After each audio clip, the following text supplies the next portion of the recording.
전 세계 전략가들이 모인 하버드 케네디 스쿨 컨퍼런스장이 발칵 뒤집어졌습니다. 한국이 없으면 세계가 멈춘다. 미국 최고의 전략가 맥킨 리처드 교수가 충격적인 진실을 공개했기 때문입니다. 그의 발언은 단순한 과장이 아닌 현실이었습니다.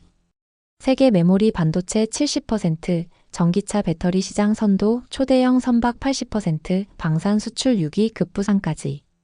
더 이상 한국은 따라가는 나라가 아니라 세계의 흐름을 바꾸는 국가가 되었고, 강대국들조차 한국의 결정에 귀를 기울이게 만든 현 상황을 지금 공개합니다. 이야기 시작하기 전에 좋아요와 구독 버튼 눌러주시면 이 영상 이외에도 해외와 국내 감동적인 영상을 빠르게 받아보실 수 있습니다. 한국이 없으면 세계가 멈춘다. 2025년 세계 경제와 안보는 사상 최고의 격변기를 맞고 있습니다.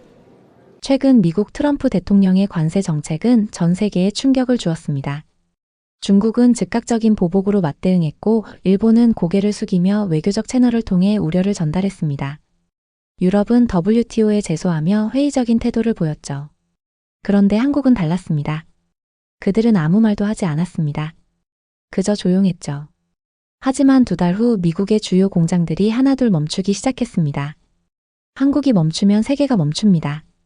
이건 비유가 아닙니다. 사실입니다. 지금 이 순간 세계는 한 나라의 움직임에 따라 방향을 바꾸고 있습니다. 그리고 그 나라의 이름은 대한민국입니다. 최근 하버드 케네디 스쿨에서 열린 국제 전략 컨퍼런스장. 전 세계 전략가들이 숨을 죽인 그 자리에서 미국 최고의 전략가 맥킨 리처드가 입을 열었습니다. 한국이 없으면 세계가 멈춘다. 맥킨 리처드 교수의 목소리가 하버드 케네디 스쿨 대강당에 울려 퍼졌습니다. 교수는 갑자기 발표용 리모컨을 내려놓고 청중을 날카롭게 응시했습니다. 미국이 관세 폭탄을 던졌을 때 여러분은 무엇을 보셨습니까? 청중 한 명이 조심스레 대답했습니다. 중국의 보복이요. 맞습니다. 교수가 손가락을 튕겼습니다. 중국은 분노했고 유럽은 항의했으며 일본은 고개를 숙였습니다. 화면에 각국 정상들의 분노한 표정이 차례로 나타났습니다. 그런데 한국은? 교수는 잠시 말을 멈추고 청중을 둘러보았습니다. 아무 말도 하지 않았습니다. 일본 대표 나카무라가 코웃음을 쳤습니다. 그들에겐 선택권이 없었겠죠. 교수는 갑자기 나카무라를 향해 걸어갔습니다. 그렇게 생각하십니까? 56일 후 캔자스 시티의 자동차 부품 공장에서 무슨 일이 일어났는지 아십니까? 나카무라는 당황한 듯 고개를 저었습니다. 휴대폰 전용 메모리 칩 품질 검사 지연으로 생산이 중단됐습니다. 같은 날 디트로이트에서는 전기차 배터리 관리 시스템의 펌웨어 업데이트가 필요하다는 통보가 왔고요. 청중이 웅성거리기 시작했습니다. 아무도 이것을 한국의 조치라고 생각하지 않았습니다. 지연, 검사, 업데이트. 일상적인 일처럼 보였으니까요. 하지만 교수는 비밀을 공유하듯 목소리를 낮췄습니다. 모든 지연이 정확히 계산된 것이었습니다. 미국 전략가가 자리에서 벌떡 일어났습니다. 증거가 있으십니까? 교수는 화면을 전환했습니다. 필요 없습니다. 결과가 증거입니다. 56일 만에 미국은 한국과 첨단 기술 협력 강화를 약속했고 관세 정책은 조용히 수정되었습니다. 중국 대표 리양이 웃으며 물었습니다. 그런 작은 부품들이 그렇게 중요할 수 있습니까? 교수는 리양을 똑바로 쳐다보며 날카롭게 대답했습니다. 작은 부품이라고요? 강대국의 심장을 멈추게 할 수 있는데도요. 강당이 순식간에 조용해졌습니다. 오늘부터 기억하십시오. 한국은 소리 없이 움직이지만 그 영향력은 폭풍우보다 무섭습니다. 오늘 아침 여러분의 스마트폰으로 무엇을 하셨습니까? 리처드 교수는 자신의 휴대폰을 꺼내 높이 들어 올렸습니다. 교수는 갑자기 그것을 바닥에 떨어뜨렸고 청중들이 놀라 숨을 들이켰습니다. 걱정 마십시오. 화면이 깨지지 않았습니다. 교수가 웃으며 말했습니다. 왜 깨지지 않았을까요? 한국의 코닝 강화 유리 때문입니다. 교수는 휴대폰을 집어들고 뒷면을 열었습니다. 이 작은 칩 삼성전자 제품입니다. 이 배터리 LG 에너지 솔루션입니다. 이 디스플레이 삼성 디스플레이죠. 미국 실리콘밸리 CEO가 손을 들었습니다. 하지만 아이폰은 애플 제품입니다. 정말 그렇습니까? 리처드 교수가 눈썹을 치켜 올렸습니다. 애플 로고는 미국이지만 심장은 한국입니다. 화면에 세계 메모리 반도체 점유율 차트가 나타났습니다. DRAM 시장 70%, NAND 플래시 50%. 삼성과 SK하이닉스가 세계 메모리 시장을 장악했습니다. 독일 대표가 불편한 듯 자세를 고쳐 앉았습니다. 이건 단순한 숫자가 아닙니다. 교수가 진지한 표정으로 말을 이었습니다. 당신의 자율주행차, 인공지능 서버, 군사 시스템 모두 한국산 메모리 없이는 작동하지 않습니다. 유럽 자동차협회 대표가 일어섰습니다. 교수님, 전기차 배터리도 비슷한 상황입니까? 리처드 교수는 전기차 배터리 시장 점유율 그래프로 화면을 전환했습니다. LG 에너지 솔루션, 삼성 SDI, SK온.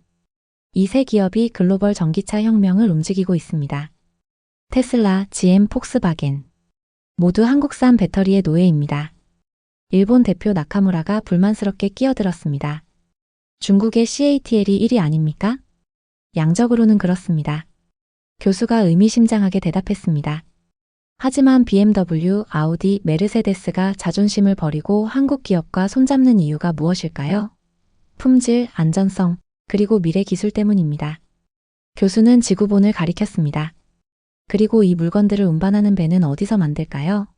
현대중공업, 삼성중공업, 대우조선해양. 세계 조선 시장의 절대 강자들입니다. 중국 대표 리양이 자리에서 일어났습니다. 중국도 선박을 만듭니다. 그렇습니다.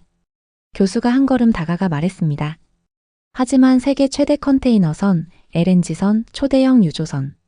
모든 첨단 선박의 80%는 한국에서 만들어집니다. 청중들 사이에서 불안한 웅성거림이 일었습니다. 여러분, 이건 단순한 산업 경쟁이 아닙니다.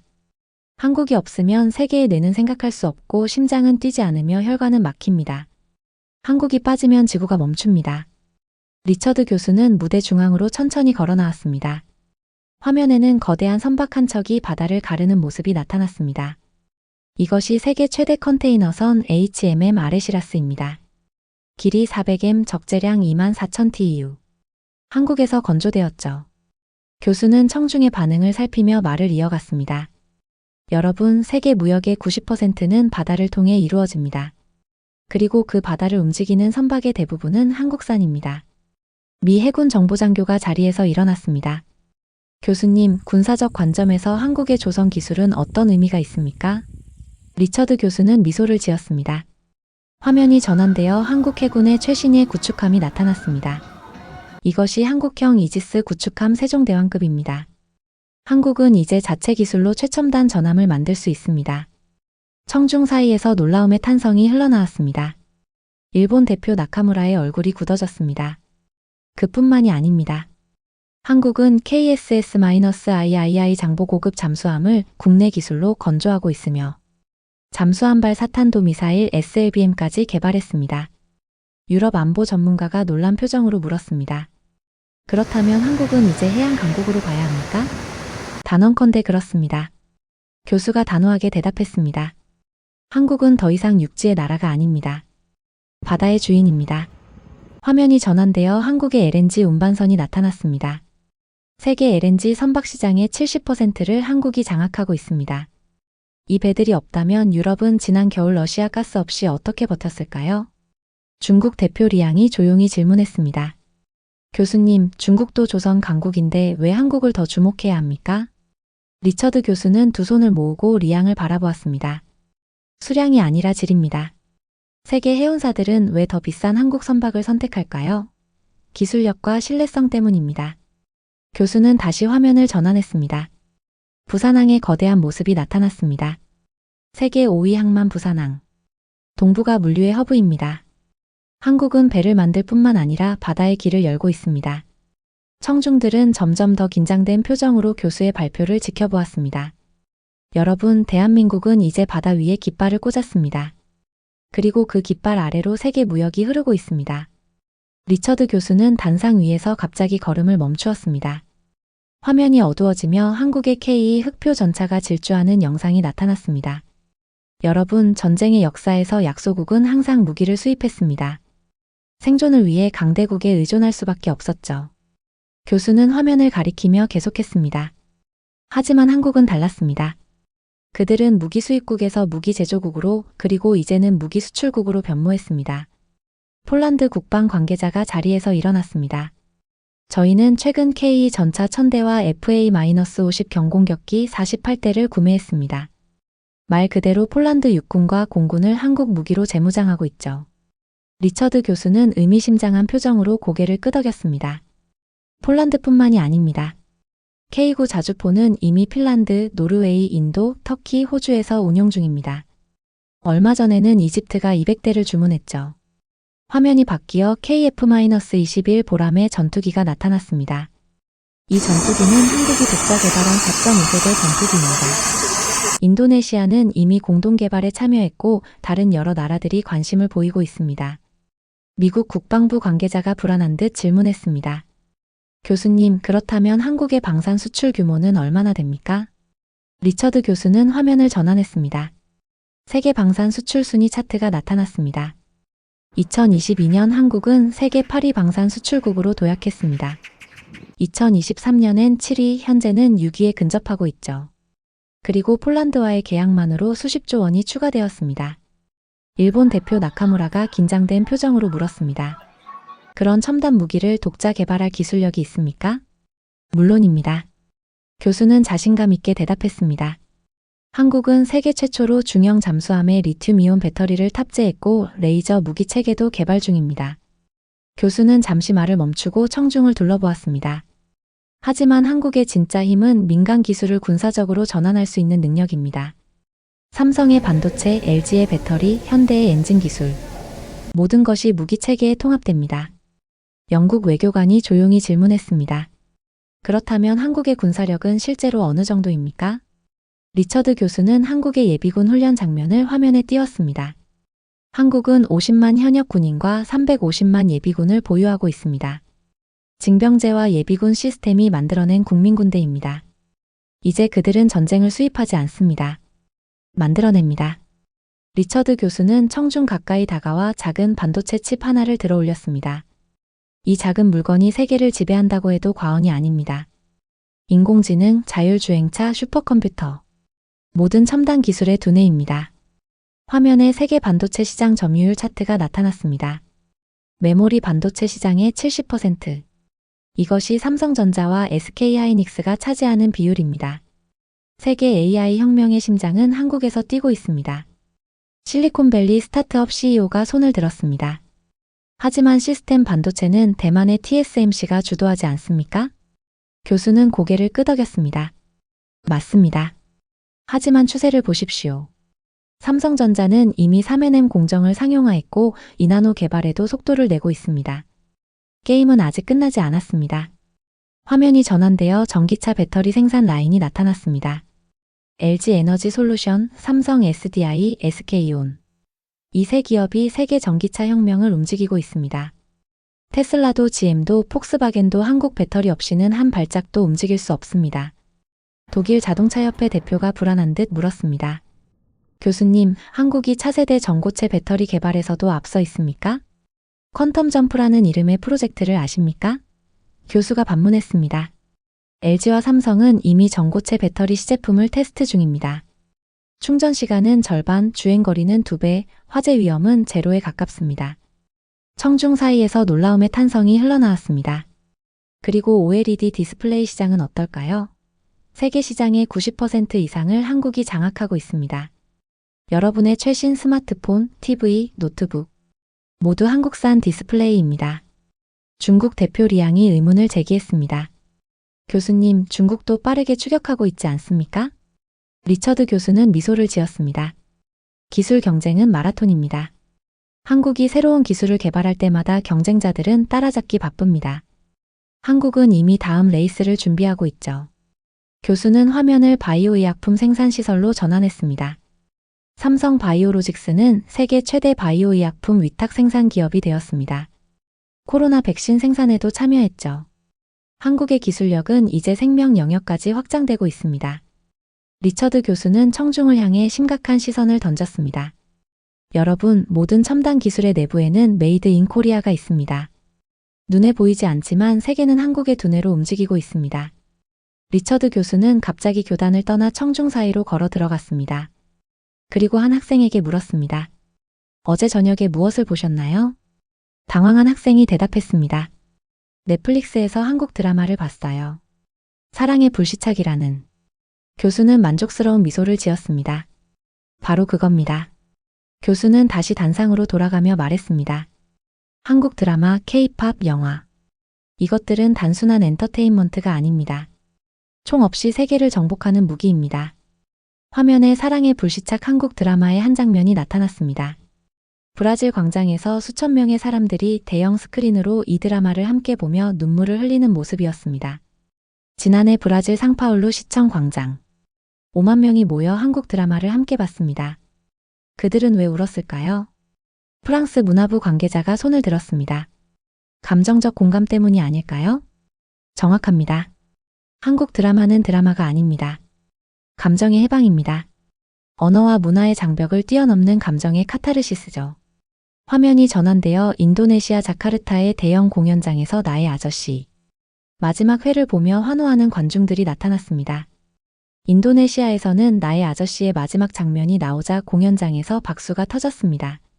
완전히 다른 문화권의 사람들이 한국의 이야기에 자신을 투영했습니다. 미국 할리우드 프로듀서가 불만스러운 듯 질문했습니다. 하지만 문화적 영향력이 실질적인 힘으로 이어질 수 있습니까? 리처드 교수는 한 걸음 더 가까이 다가왔습니다. 2022년 한국 정부가 중동의 원전 수출을 성사시켰을 때 현지 정부 관계자가 한 말을 아십니까? 우리 딸이 한국 드라마를 너무 좋아해서 한국에 호감이 간다고 말했습니다. 청중 사이에서 웃음이 터져 나왔습니다. 웃지 마십시오. 이것이 소프트 파워입니다. 군함보다 더 강력한 힘이죠. 교수는 화면을 다시 전환했습니다. 전 세계 곳곳에서 K-팝 댄스를 추는 젊은이들의 모습이 나타났습니다. 중동에서 아프리카까지, 남미에서 유럽까지. 한국 문화는 국경을 초월하고 있습니다. 한국어를 배우는 외국인이 매년 30%씩 증가하고 있고 한국 대학에 유학 오는 학생들도 급증하고 있죠. 일본 대표 나카무라가 의문을 제기했습니다. 교수님, 문화적 인기는 일시적인 현상일 수 있지 않습니까? 리처드 교수는 고개를 천천히 저었습니다. 나카무라 씨, 이건 트렌드가 아닙니다. 이미 20년 이상 지속되어 온 현상입니다. 한국은 문화를 산업화했고 국가 브랜드로 승화시켰습니다. 교수는 마지막 슬라이드를 보여주었습니다. 한국 문화 콘텐츠 수출액 그래프였습니다. 한국 문화 콘텐츠 수출액은 매년 20% 이상 성장하고 있습니다. 이건 단순한 엔터테인먼트가 아닙니다. 총 없이 세계를 움직이는 가장 조용하고 가장 무서운 무기입니다. 그게 한국의 문화입니다. 리처드 교수는 묵직한 침묵 속에서 천천히 단상 중앙으로 걸어 나왔습니다. 화면에 4개의 사진이 나란히 떠올랐습니다. 미국, 중국, 일본, 러시아의 국기였습니다. 여러분, 역사적으로 약소국은 이 4강대국 중 하나를 선택해야 했습니다. 그리고 그들의 명령에 예스라고 대답해야 했죠. 교수는 잠시 청중을 바라보았습니다. 하지만 한국은 달랐습니다. 그들은 모두에게 노라고 말했습니다. 미국 국무부 관계자가 놀란 표정으로 자리에서 일어났습니다. 교수님, 한국은 미국의 가장 중요한 동맹국 중 하나입니다만. 맞습니다. 그러나 2022년 미국 반도체법이 통과됐을 때 삼성과 SK하이닉스는 무엇을 했습니까? 청중 사이에서 불편한 웅성거림이 일었습니다. 그들은 핵심 기술 자료 공유를 거부했습니다. 동맹국에게도 기술 주권을 양보하지 않았죠. 화면이 전환되어 중국의 사드 보복 관련 뉴스 영상이 나타났습니다. 2016년 중국은 한국의 사드 배치에 경제 보복으로 대응했습니다. 롯데마트가 중국에서 철수하고 한국 관광객이 80% 감소했죠. 중국의 압력에 한국은 굴복했을까요? 중국 대표 리양이 불편한 표정으로 앉아 있었습니다. 아닙니다. 한국은 사드를 철수시키지 않았습니다. 그리고 놀랍게도 중국 시장 의존도를 줄이기 시작했죠. 교수는 다음 화면으로 넘어갔습니다. 일본과의 무역 분쟁 장면이었습니다. 2019년 일본이 한국의 핵심 소재 수출을 규제했을 때 모두가 한국 반도체 산업이 무너질 거라 예상했습니다. 그러나 한국은 어떻게 대응했습니까? 일본 대표 나카무라가 고개를 숙였습니다. 그들은 불과 2년 만에 핵심 소재를 국산화했습니다. 오히려 일본 기업들이 시장을 잃었죠. 리처드 교수는 마지막으로 러시아 우크라이나 전쟁 영상을 보여주었습니다. 러시아의 우크라이나 침공 때 많은 아시아 국가들이 중립을 유지했습니다. 하지만 한국은 독자적인 제재를 가했습니다. 심지어 러시아와의 오랜 경제 협력에도 불구하고 말이죠. 프랑스 외교관이 질문했습니다. 교수님, 이렇게 강대국들에게 맞서는 한국의 자신감은 어디서 오는 걸까요? 리처드 교수는 생각에 잠긴 듯 잠시 침묵했습니다. 기술력과 경제력도 있지만 더 중요한 것은 국가 정체성입니다. 한국은 수천 년 동안 강대국에 둘러싸여 생존해왔습니다. 그 과정에서 독립적인 국가 DNA가 형성된 거죠. 교수는 마지막 슬라이드를 보여주었습니다. 세계지도 위에 고립된 한국의 모습이었습니다. 이제 한국은 명령을 받는 나라가 아닙니다. 스스로 판단하는 나라입니다. 그리고 그 판단은 오직 하나의 기준에 따릅니다. 바로 국익입니다. 리처드 교수는 천천히 단상 위를 걸었습니다. 그의 얼굴에는 이제 심각한 표정이 어려 있었습니다. 지난 수십 년간 세계는 소수의 강대국이 이끄는 방향으로 움직였습니다. 미국이 정책을 바꾸면 세계가 따랐고 중국이 결정을 내리면 아시아가 흔들렸습니다. 교수는 잠시 멈췄다가 청중을 향해 고개를 들었습니다. 하지만 이제 그 흐름이 바뀌고 있습니다. 한국이 움직이면 세계가 반응합니다. 독일 전략가가 의문을 제기했습니다. 작은 나라가 어떻게 세계의 흐름을 바꿀 수 있습니까? 리처드 교수는 화면을 전환했습니다. 세계 핵심 산업별 한국의 영향력을 보여주는 도표였습니다. 작은 나라라고요? 반도체, 배터리, 조선, 디스플레이. 이 모든 산업에서 한국은 결코 작지 않습니다. 오히려 거인입니다. 교수는 청중 사이를 천천히 걸으며 계속했습니다. 더 이상 한국은 따라가는 나라가 아닙니다. 변화를 만들어내는 나라입니다. 영국 금융 전문가가 손을 들었습니다. 교수님, 구체적인 사례가 있을까요? 물론입니다. 몇 년 전 한국의 반도체 기업들이 차세대 메모리 투자를 결정했을 때 전 세계 기술 투자 방향이 바뀌었습니다. 한국의 전기차 배터리 표준이 글로벌 스탠더드가 되었고, 한국의 문화 콘텐츠는 세계 엔터테인먼트 산업의 방향을 재정의했습니다. 미국 전략가가 불안한 듯 질문했습니다. 그렇다면 미래의 세계 질서에서 한국의 위치는 어떻게 될까요? 리처드 교수는 의미심장한 미소를 지었습니다. 더 이상 강대국과 약소국이라는 이분법은 유효하지 않습니다. 한국은 새로운 범주의 국가입니다. 핵심 국가라고 부를 수 있겠죠. 화면이 전환되어 세계 지도가 나타났습니다. 주요 산업별로 핵심 결정권을 가진 국가들이 표시되어 있었고 한국이 여러 영역에서 빛나고 있었습니다. 한국이 방향을 전환하면 세계의 중심축이 움직입니다. 이제 세계는 한국의 결정에 귀를 기울이고 있습니다. 일본 대표 나카무라가 마지막 질문을 던졌습니다. 그렇다면 교수님, 한국은 이 새로운 힘을 어떻게 사용할 것이라고 보십니까? 리처드 교수는 청중을 둘러보며 천천히 대답했습니다. 역사가 그 답을 알려줍니다. 한국은 전통적으로 침략자가 아니라 건설자였습니다. 그들은 자신의 힘을 과시하기보다 가치를 창출하는 데 집중해왔습니다. 교수는 마지막 슬라이드를 띄웠습니다. 단 한 문장이었습니다. 한국이 멈추면 세계가 멈춘다. 그리고 지금 그 진실을 세계는 조용히 인정하고 있습니다. 청중 사이에서 숨막히는 침묵이 이어졌습니다. 일본 대표단은 굳은 표정으로, 중국 대표단은 노트북을 급히 닫으며 서둘러 자리를 정리했습니다. 리처드 교수는 마이크를 내려놓기 전 마지막 한마디를 덧붙였습니다. 대한민국, 당신이 생각한 것보다 훨씬 더 강한 나라입니다. 리처드 교수의 마지막 말이 끝나자 강당 전체가 잠시 숨막히는 침묵에 빠졌습니다. 그리고 갑자기 기자들의 질문이 폭우처럼 쏟아졌습니다. 교수님, 이 발표가 미국의 공식 입장을 반영하는 겁니까? 한국의 이러한 영향력이 중국과의 관계에 어떤 영향을 미칠까요? 일본은 이러한 한국의 부상에 어떻게 대응할 것으로 보십니까? 교수는 손을 들어 조용히 해달라는 신호를 보냈습니다.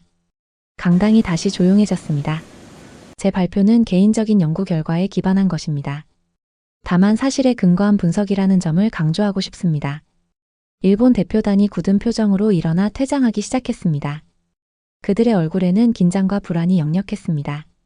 중국 대표단은 서둘러 노트북을 접고 서류를 챙기며 휴대폰으로 급하게 통화를 시작했습니다. 누군가에게 긴급 보고를 하는 듯 했습니다. 미국 대표단은 자리에 앉아 있었지만 그들 사이에서 급박한 속삭임이 오갔습니다.